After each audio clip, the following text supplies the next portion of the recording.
Hey, it's Yuri the Black here. I just thought I'd do a quick video um, just in relation to mental health, especially my mental health.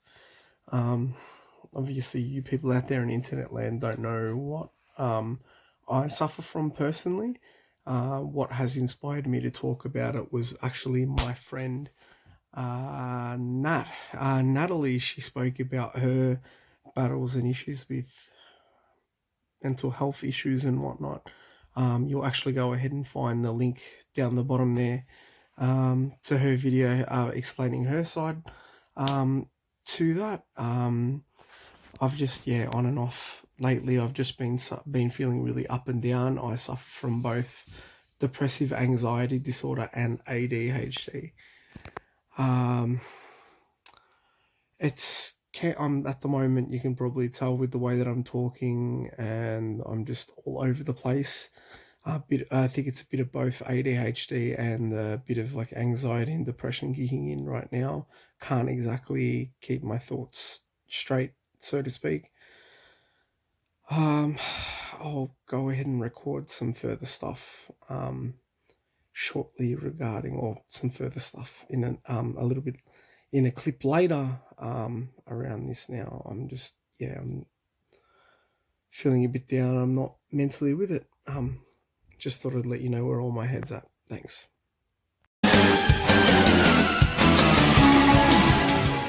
Hey, the previous video was just from last night. I am feeling a little bit sort of up and down now, not as bad as I was when I filmed that other one.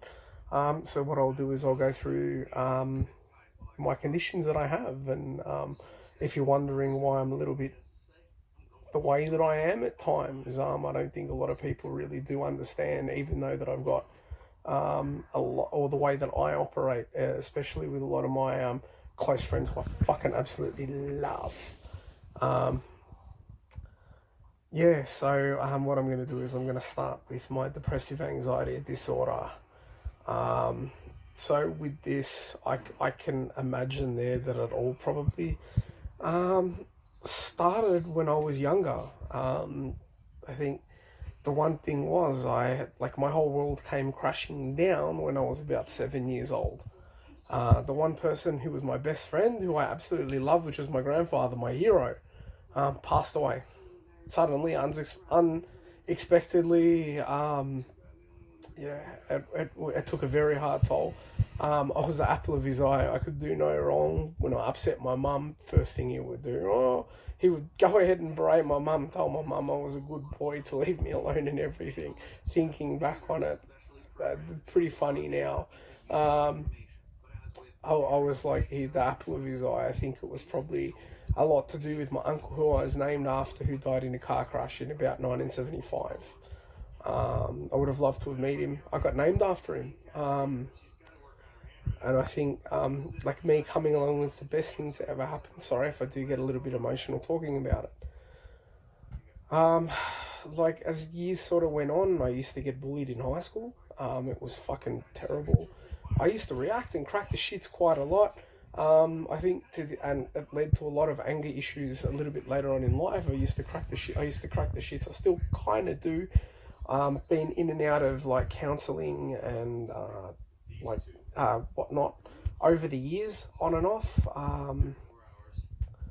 My depression is it just doesn't necessarily have to be anything, and you can just come and go randomly. With my anxiety, if I'm either in a high pressure situation or if I'm under stress, I tend to get stressed a lot for no reason. It can really kick up, provided that I'm on my meds, no issues. Or it can minimize it. I still cop it from time to time, but it's at a minimal pace. My ADHD, earlier this year, being 2019, this year, I'm already 35. I turned 36 this year, born in 1983. I do think that I have had ADHD since I was a young fella, since I was a kid, and I only had it officially diagnosed this year. So with the way that I react, it comes down to reactions. It also comes down to the way that I operate and do things. Like I tend to make the same mistakes over and over again. I do think it does attribute to that. I feel I process things completely differently to any other normal person who doesn't suffer with any of those three mental illnesses that I do have. That's fucking shit. And then going back to my friend my friend Nat, who told about her like around bullying and mental health and whatnot. The link is down below. Massive shout out to her. She's very brave to come forward to talk about everything that she's gone through. I definitely do think, like, when it comes to me, when it comes to my good places, my happy places, one of my main happy places is definitely when it comes down to my pro wrestling. However, because I've been back in for the last roughly 2 years. So it's 2 years this year. Just past, I do believe it was like September 2017 at Premier Pro I got back in. Leading up to all that point, always used to be really anxiety really hit really hard. Show days, performing days. If I fucked up, man, if I fucked up, my anxiety would skyrocket, because when it comes, like, it's not in my life, it's just more so with my wrestling. I'm a perfectionist when it comes to my wrestling. I fuck up one little bit, I can get down on myself. I'm my own worst enemy. I can be my own harshest critic.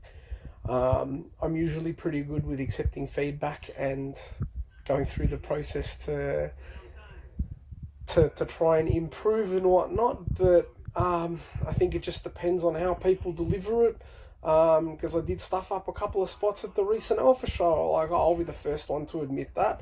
Some fans might not have picked it up. The ones who were a little bit more attentive might have, but it's like sometimes I think with the way that people do it, with the way people feed it back, I can get affected really badly. Before I went out for the Rumble, I was just mentally down, like, just gone, because I got feedback for stuffing up a particular spot. Absolutely love the person who gave me the feedback, don't get me wrong, but it did actually hit me pretty damn hard. It just made me feel like shit when I heard it, and it got me a thing, and it was like, this show was a big deal for everyone. 10-year reunion anniversary of Alpha Pro. It was just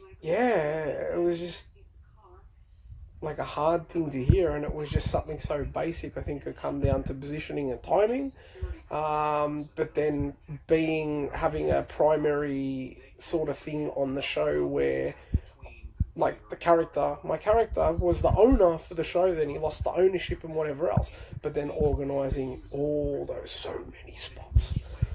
I'm all over the place.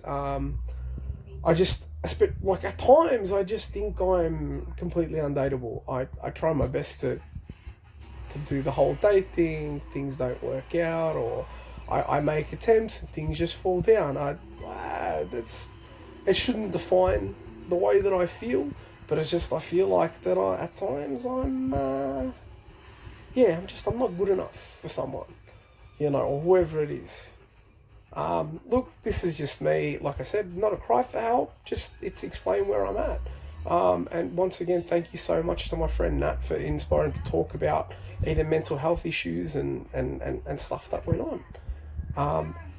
Enjoy the video. Sorry, and as you can probably tell, I can tend to ramble on. Thanks for your time. Like, subscribe, and thanks for watching. I believe it's episode 3.